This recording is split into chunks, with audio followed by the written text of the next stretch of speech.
Le storytelling, c'est une expression dont on entend souvent parler et dont on se demande ce qu'on peut en faire lors d'une prise de parole en public ou lors notamment d'un oral de concours. Vous allez me dire, oui, le storytelling, c'est pas mal, c'est pour raconter des histoires, c'est pour faire rêver les gens, c'est pour donner des impressions de sentiments, ce genre de choses, mais qu'est-ce que je vais faire d'un storytelling lors de mon épreuve orale de concours, par exemple, ou lors d'un entretien d'embauche? C'est bien beau, mais on ne va pas commencer à se raconter des histoires, il faut qu'on soit très concret.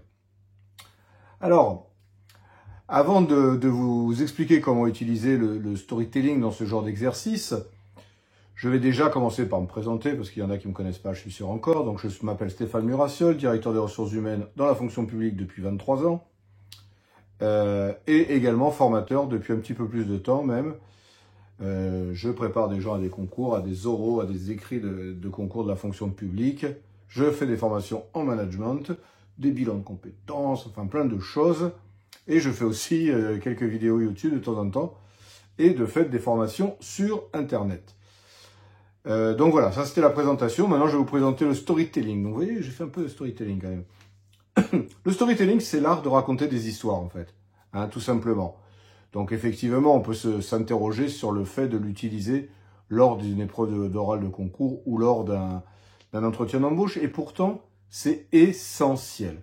Il est important, lorsque vous passez des épreuves, de donner de la vie à vos épreuves orales, à votre discours, pour pouvoir captiver l'auditoire. On a tous rêvé de captiver l'auditoire, d'embarquer les membres du jury avec nous dans une histoire et de fait de dominer en fait entre guillemets l'épreuve orale.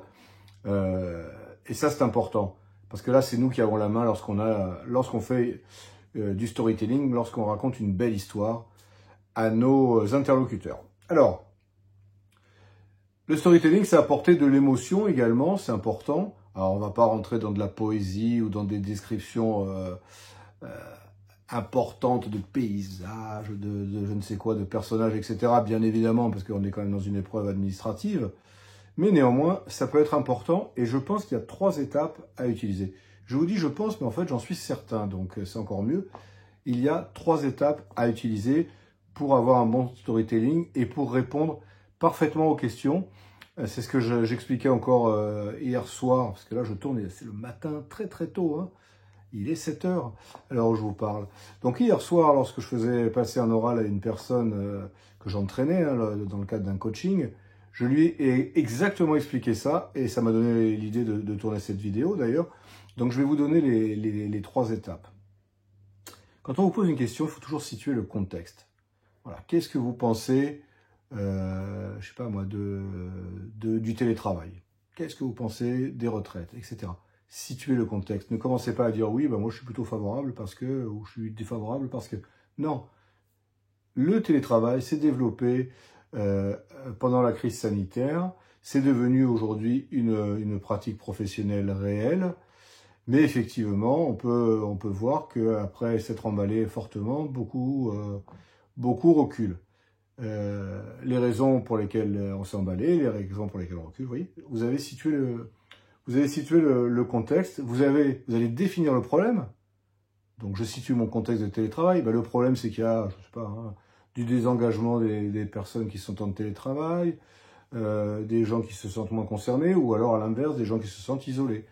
Donc voilà, c'est le problème, c'est un vrai problème. Contexte, problème, et derrière, qu'est-ce qu'on fait? Et là, c'est là que je donne mes 2 solutions. Donc, vous voyez, c'est un petit peu comme... souvent, on a des films ou des séries où vous pourrez regarder si ça vous amuse. Hein. Il y a un contexte, quelqu'un qui va bien, une famille heureuse, et puis bing, tout à coup, problème, il y en a un des 2 qui se fait assassiner. Et derrière, voilà, il y a l'histoire qui se déroule.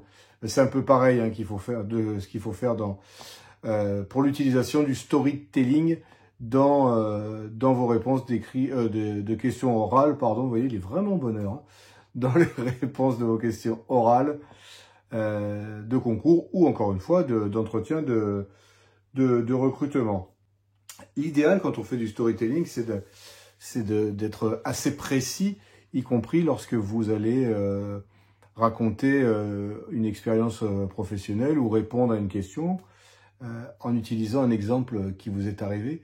Essayez de bien le décrire, essayez d'être le plus précis possible, que la personne ait l'impression d'être avec vous dans le bureau, d'être avec vous dans le contexte professionnel, etc. Par exemple, hein, oui, j'ai eu l'occasion de recadrer un agent qui venait en état d'ivresse. C'était une personne qui a rencontré des difficultés familiales, qui se trouvait dans le bureau à côté du mien, donc j'ai eu l'occasion de discuter à plusieurs reprises, et c'est pour ça que j'ai compris les difficultés qui étaient les siennes, et que je n'ai pas orienté mon management vers une sanction, mais plutôt vers un soin. Vous voyez? De cette manière, on voit, il y a ce petit côté émotionnel qui arrive quand même néanmoins. On est des humains, hein, faut jamais le perdre de vue, donc on doit tous rester avec des émotions. Mais vous voyez là, la personne à côté de mon bureau, avec qui j'ai discuté, donc j'ai compris. Ben voilà, ça c'est du storytelling intelligent que l'on peut complètement utiliser lors d'une épreuve orale de concours. Hein. Donc vous voyez, il y a différentes choses. Mais toujours, on va situer un contexte. Hein, si on vous pose une question, je reviens un petit peu en arrière. Contexte. Quel est le problème? Il y a un vrai problème, voilà, la personne qui boit. Hein. Alors là, on l'a fait un petit peu inversement, mais c'est pas grave. Ce qui compte, c'est vraiment de toujours, quand on vous posera une question, de toujours situer un contexte largement. Et ça va, vous allez voir, de fait, votre discours va devenir... Là, je m'adresse aux personnes qui ont des difficultés, qui pensent avoir des difficultés à s'exprimer, qui pensent être timides, qui pensent que pour elles, une épreuve orale, c'est une souffrance. Ben, quand vous racontez comme ça votre histoire, votre parcours professionnel, de ce fait, ça devient beaucoup plus facile et c'est beaucoup plus vivant. Le ton change, la manière dont vous parlez change. C'est ce que je disais à la personne que j'avais hier soir en coaching. Elle était assez ennuyeuse. Hein. Et quand on a refait l'exercice de cette manière, ben, son ton, sa voix était plus dynamique.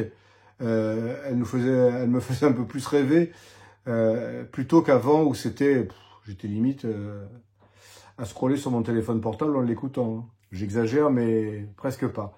Donc vous voyez que c'est important d'utiliser des histoires, d'utiliser des anecdotes dans votre épreuve orale de concours ou également dans un entretien de recrutement. Et vous allez voir que c'est vous qui avez la main en plus, c'est vous qui racontez votre histoire, donc vous la racontez en plus comme vous voulez.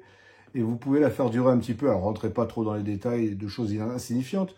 Mais si c'est intéressant, vous allez voir que le jury va être ravi et que là, vous allez tout emporter. Hein. Là c'est le 18 assuré, vous pouvez me croire, ou le recrutement assuré, si c'est dans le cadre d'un entretien d'embauche. Voilà, j'en ai fini avec cette vidéo. Juste avant de se quitter, n'oubliez pas que dans le descriptif de la vidéo, vous allez pouvoir trouver plein de liens pour déjà aller sur mon site internet, vous trouverez plein de conseils. Pensez à vous abonner à la vidéo, au fait, à la chaîne, hein, et à liker la vidéo, voilà, faites les deux, ça me fera plaisir. À la partager, alors là, ça me fera très plaisir.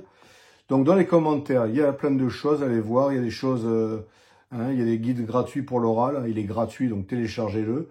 Ça pourra vous être d'une grande utilité avec des conseils importants et les principales questions qui sont posées lors des épreuves orales de concours. Donc n'hésitez pas à aller télécharger tout ça, vous verrez que ça vous sera d'une grande utilité. Et en attendant, je vous dis à très bientôt pour de nouvelles aventures.